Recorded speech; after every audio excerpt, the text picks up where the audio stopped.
Welkom liewe studente. In hierdie video sal ons ondersoek hoe mediabesteding tussen digitale kanale verskil en die belangrikheid van toeskrywingsmodelle in digitale bemarking.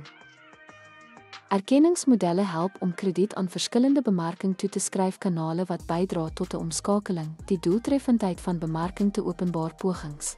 Besighede belê in mediakanale om klantomskakeling te skep, gebaseer op faktore soos gehoordemografie, doelwitte en platformvermoëns.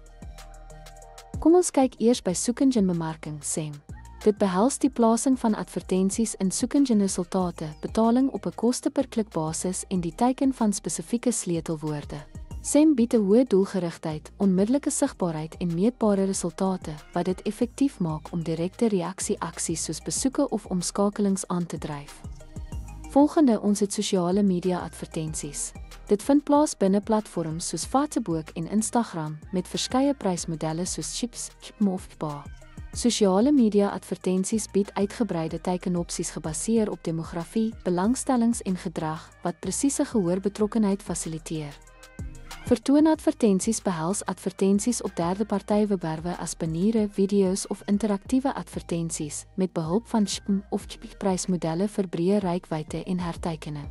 Vertoonadvertensies kan geteiken word op grond van demografie, belangstellings of konteks wat handelsmerksigbaarheid en geleenthede bied om gebruikers te herteiken. Video-advertensies bevat video-advertensies op platforms soos YouTube gehef op 'n koste-per-kyk of koste-per-indruk basis, teiken gebaseer op demografie en belangstellings. Video-advertensies maak voorsiening vir boeiende storievertelling en hoë-impak beeldmateriaal, ideaal om gehore te bereik wat die verbruik van video-inhoud verkies. Ten slotte, mediabesteding oor digitale kanale wissel in formate, koste, teiken en voordele.